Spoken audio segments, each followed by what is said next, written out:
This is a demonstration of Jamie Cox Group listing presentation. Some of the questions that you'll want to ask, how each slide, or the reason that each slide is in the show, and in general, how to go about the listing presentation. So at this point, you walked in the front door, you've taken off your shoes. Always take off your shoes, unless there's some crazy reason why you wouldn't. But for the most part, you always want to take off your shoes. Ask if there's a place where you can put down your stuff. Usually you'd have a folder of a listing paperwork or an iPad or a briefcase or something like that. And as you ask that question of, is there some place that I can sit my stuff down, if you can see it, casually walk towards the dining room table, like that's where you'd like to end up, because eventually you want to end up back at the dining room table signing paperwork. So just casually walk over towards it if you can see it. If not, let them kind of direct you where you can leave it. And then ask for a tour of the house. As you go around the house, make observations of things that are that they're proud of with the house, and things that'll be general good selling points. But for the most part, you'll want to ask questions around their motivation, their time frame, where they're going, why they're going, when they plan to be there, things like that. That way, as you get into the formal part of the presentation, you will be able to revisit that and tie back some of the objections that they throw in to ultimately helping them accomplishing their goal. So anyways, after the tour of the house is done, you've taken some notes on what you think is key features of the house.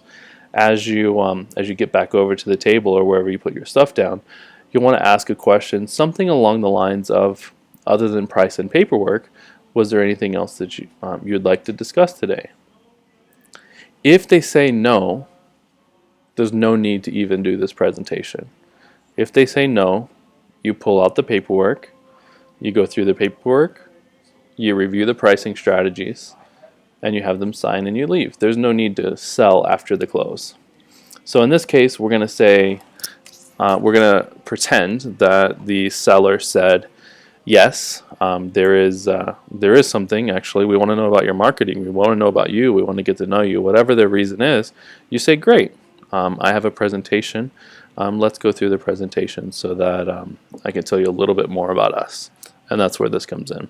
So we are the Jamie Cox Group. We operate as a team. It's a little bit different than the traditional real estate agent, where currently in Las Vegas we have 9 people operating in Vegas and 2 people operating in Henderson. We have 1 office manager. And the benefit of us having a team for a seller is that every person on the team plays a specific role that is played to their, or tied to their strengths. So it's our belief that one agent can't really work efficiently and sell a lot of homes because of the many tasks involved in making that happen. So by allowing me as your listing agent to do nothing but market and get your property exposed to the public, my strength is getting your home sold. My strength isn't all of the paperwork, so we've employed somebody to do that paperwork for us and make sure that it's right. This just dinged, so I don't know if that was an email or if that was the audio messing up.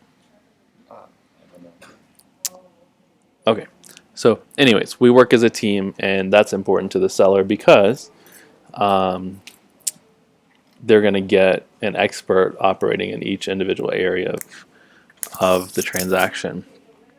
Now, as we move to the next slide, the key thing we want to pinpoint on this slide is that the #1 complaint about real estate agents is their lack of communication. They put the home on the market, they never hear from them again, and then they get a giant check at the end. So we subscribe to a service called Brivity that bridges the gap for that. So Brivity does a lot of things for us. Is when someone lists their home with us, we enter their listing into Brivity. Brivity creates an individual property website that would look similar to the one that's on the screen here, that they would be able to share with their friends to let them know that their house is for sale. Now, the really, really cool thing about Brivity is as our transaction managers go through the transaction, everything that we do on the transaction, they get an email at the end of the day letting them know that it was complete. Items all the way down to we verified that earnest money was deposited at escrow. We received the preliminary title and we reviewed it for errors. We checked to make sure that the buyer's lender has all of the documents that they need to get the file to underwriting, all of those things, and they get an update every single day on all of the activities that we did. So our sellers love this, and we get lots of great feedback on it because they're never in the dark about what's happening with their transaction and what we're doing. So it's our opinion that there's 4 key components to a successful sale of a home. And what you'll find interesting about these 4 components is that you, as the homeowner, actually have control of all 4. So let's talk about those a little bit. The first is condition. I think it's pretty obvious that a home that's in great condition will sell faster and for more money. So one of the things that we want to pay attention to as we get your home on the market is we want it to show very well. We want to make a great first impression. We're talking about big things all the way down to small details. So we want to make sure that obviously the paint is nice, the carpet is nice, all of that stuff. But little things like when you leave the house that the toilet seat is down, the shower curtains are closed. There's no dirty dishes in the sink. There's no dirty laundry piled up in the laundry room. We want people to walk into this house and think that if they lived there, their life would be perfect, and they too would be able to have no dishes in the sink and no laundry in the laundry room and all of that. We want to sell that vision. And if they walk in and they see laundry piled up, we don't want them picturing their dirty laundry piled there. We want them picturing a nice, tidy laundry room that they may be able to accomplish by living there. So at the end of the day, the seller is in charge of condition. Now, one of the cool things that we do is that whenever we list a property, we send a housekeeper out to get it cleaned up before the photographer goes, just to make sure that it's in great condition, because the first 2 weeks of the property being on the market are the most important. So having the house cleaned before it goes live tends to work out really well for all of our sellers. The second is access.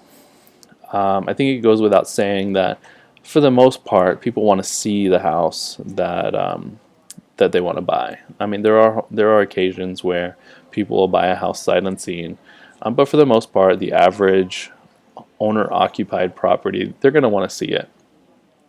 And from a convenient standpoint for real estate agents, we want to make your home as easy as possible to show. If it says call on Monday and schedule a 2-hour appointment on Friday, that makes it difficult to show. So what we do is we use a electronic lockbox that monitors who comes in and out of the property, and we want to make it as easy as possible for an agent to show it.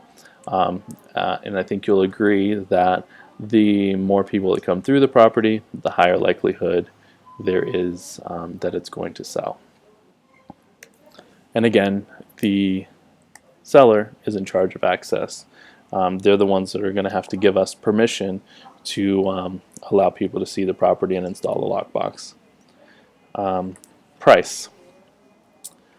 When we're talking about price, it's another thing that obviously the seller determines. And this will ultimately determine whether we want to take the listing or not. If the seller is unrealistic in their price, there's no reason for us to take the listing. So while we may offer some guidance in this portion, really at the end of the day, the seller determines what the list price will be, and then we will determine if we're okay taking the listing at that price. So in this case, we'll tell them that after we finish the presentation, we'll go through and share with them some numbers that we found to help them make an educated decision. And you may even want to casually ask them if they had a number in mind, just so that you know in the back of your head if your numbers are aligned or not, or if when you do go over the numbers, if you're going to have to explain some of the reasons for the difference. The last one is exposure. So granted, they're hiring a real estate agent to expose the property, but at the end of the day, this is also their decision, and they're in control of this because they decide who the agent is that that will ultimately expose the property. And the ways of exposure are really where we want to spend the most time on this presentation, not necessarily the four key areas of four components of a sale. And one thing I would want to note is that as you go through these components, condition, you may, I wouldn't do it on every single slide, but you may want to drop in just, I can't remember what they're called off the top of my head. You may want to drop in like trial closes, I guess is what you would want to call them, where after you talk about condition, you say something along the lines of, after we get the paperwork done, we'll take another tour of the house, and I'll point out a few things that you could do to make the property show in better condition that's not going to cost you a lot of money. And at that point, they're going to say if they have a problem with doing paperwork today. If they're like, okay, when you get to the paperwork, you can just go right through it because they're already sold. Same thing with access. You could just assume that they're going to be okay with the lockbox and say, after we get done with the paperwork, I have a lockbox right here. I'll just need a spare key. We'll get it on the gas meter or on the front door or whatever, and then that way, when it's on the market, we're already good to go. Something along those lines. Just something to say that after we're done with the paperwork, we're going to do this, and to see where their head is at as far as doing the paperwork, and they'll tell you. One of the things that we offer our clients is services of a professional photographer. Talking about exposure, we think that the foundation of all of the exposure we do is built around great photographs of the home. So we don't take pictures ourselves. We send out a professional with high quality equipment that will take and edit the photos so that we can get the best exposure possible. Here's some examples. This is actually the same house. Our photos on the left, our competitors' photos on the right. It's the same exact house, but you can see the difference between the quality of taking the pictures with an iPhone and having a professional. You may also want to note that our photos are branded, and the key reason for that is because we believe that we know the property better than any other agent, and we want buyers calling us about the property so that we can properly represent it, rather than calling some other agent on Trulia and Zillow that's never even seen your home. This slide usually throws sellers for a loop a little bit. Why are real estate agents in here? And the reason that it's in here is because we believe that there's two different types of exposure that actually happens when you sell a home, and it's our opinion that the fastest source of an offer is with real estate agents. As a matter of fact, they actually have buyers in their car, pre-approved, out looking for homes right now, possibly even in this neighborhood, and that's going to be our fastest source of getting an offer, as opposed to us putting the home on the market, waiting on a buyer to call, getting them pre-qualified with a lender, then bringing them out. We wouldn't want to bring a buyer that's not pre-qualified to the property, so that takes a little bit of time. So what we do is whenever a property goes live, we subscribe to a service called Hot Sheets, and we let every licensed real estate agent in town that's a member of the board know that the home has just came on the market, its key features and benefits, its price, and why they should bring their clients by. And we found that the majority of the time this is our fastest source of an offer. Now we do a lot of internet marketing. We have a few websites. We do some social media stuff. The biggest thing is our Google AdWords. We pay a lot in Google pay-per-click to drive traffic to our buyer consumer-facing website. And the reason this is important is that we have thousands of buyers on our website at any point in time, so that we can filter through and reach out to the ones that are searching for homes similar to yours, and see if they'd be interested in seeing it before it actually goes live in the MLS. This is another opportunity from the agent standpoint to throw in a trial close. I like using the Google AdWords trial close. A lot of people really aren't familiar with how Google AdWords work, but for those that are familiar, Google AdWords is simply bidding on a cost per click on specific phrases. So the trial close that you would use on this slide, if you wanted to do it, again, don't do it on every single slide. I'm just giving examples of trial closes that you could use on various slides throughout. You could say, once we're finished with the paperwork, what I'm going to have you do is flip the agreement over and just write down some of the phrases that you would search for in Google if you were a buyer looking for your house. And it may be things like Summerlin single-story pool home, or Red Rock Country Club golf course home, or single-story home in age-restricted community in Las Vegas, or something like that. Just have them jot it down. And what we'll do is we'll check to make sure that we're paying for those phrases. That way, if somebody does search those phrases, that their home comes up. And again, if they have an objection with doing any paperwork, then when you bring up after we're done with the paperwork, they're going to tell you, and they're going to tell you what their objection is right there. Don't address the objection, just continue going through the presentation, and you can address the objection later. Real estate portals. This slide actually has powered by Point 2 in the middle. That's not really the system that we use any longer, but the outcome is still the same. We subscribe to a service called KWLS, and KWLS does for us is it syndicates their property to literally thousands of websites around the country. This is something that smaller brokerages wouldn't be able to do for them. This slide is really just in here so that they can explain to the seller that by listing with us, we're going to get them the maximum amount of exposure. And we have a system in place that happens to be called KWLS to make that happen. Brokerage websites. When you go to do your listing presentation, this slide may or may not be in there any longer. We've toyed with the idea of removing it. The reason that this slide is in here is because there's an old school mentality, especially with some of the Century 21 and RE/MAX brokerage people that have worked with Century 21 and RE/MAX before, that it's all about the brokerage, that the brokerage is what really matters in the transaction. And they've done a great job of selling the point that by listing with them, you get access to their brokerage, and it's marketed within their brokerage. The reality is that we pay for a service called Internet Data Exchange. It's called IDX.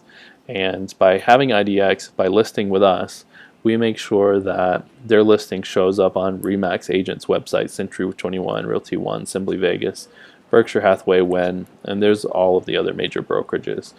Some of the people that don't participate in IDX wouldn't have the opportunity to do that. That's a little in-depth conversation, and we may be removing the slide at some point. As you're going through the presentation, if you see that it's in here, that's the foundation of it. It's just for the people that have the old school mentality of, I want to list with Century 21 because I want access to all of their agents. It's just, it doesn't make any sense any longer. This slide is in here. Is there anything else I forgot to mention that's important to you, or something along those lines? And the reason that this is in here is because I went through a listing presentation one time. They didn't list with me, and I found out that the reason that they didn't list with me is because I didn't tell them that I was putting a sign in the front yard. For us, it's kind of a given that a sign goes up if the seller isn't opposed to a sign. It's not really a marketing strategy for the seller, so it's not really a key component of the listing presentation. In general, at this point, the main thing that they're going to ask about is how much you charge, what your fee is. But if there is something else that comes up that another agent has promised them or that they feel is important, address it at this point so that you can move on. When they ask, or if they ask, what you charge, simply state that we have a no-hassle commission structure and that we work for a minimum of 3%, and then pause. And they're going to be so ridiculously excited because if they've met with any other agents are talking to them about 6, 7, or 8% listings, and they're thinking they're getting a deal at this point because you work for no less than 3%. And then you'll transition to the next slide and say, all we have to do is figure out how much we're going to pay the agent that brings the buyer. Do we want to do the average? and offer them 3%? Do we want to be a little bit more aggressive and offer them 4%? Or do we want to be really aggressive and offer them 5%? Now, essentially what we're saying here is a 6, 7, or 8% listing, but we're negotiating with a buyer's agent's commission. We're not negotiating with ours. We get 3% in the Vegas market. And I know that as this presentation grows, that there might be different percentages, but whatever your local market percentage is, it's still going to be a scale similar to this, where our minimum commission is 3%. All we have to do now is decide what the average, all we have to do now is decide how much we're going to pay the buyer's agent, 3%, 4%, 5%. Most of the time they're going to say, we'll do the 3, boom, you got a 6% listing. Now in some cases you may want to have them consider the 4 or 5% option. And the reason that I say that is because in some cases, by offering a 1% bonus to the buyer's agent, it's going to attract a lot more buyers. So if we use a $400,000 property as an example, that 1% bump will cost the seller $4,000 essentially. But if we can get more traffic through the door from buyer's agents bringing more buyers, it helps us with our exposure, and it increases the likelihood that we'll get multiple offers and increases the likelihood that the price will be bid up. So if we can get the seller $410,000 or $415,000 and really push the market, push the pricing on it by getting more traffic through there, that 1% bump up that cost them $4,000 at the end of the day may net them $6,000 to $10,000. Once they decide here, we just move on to the next slide, and that's it. That's it.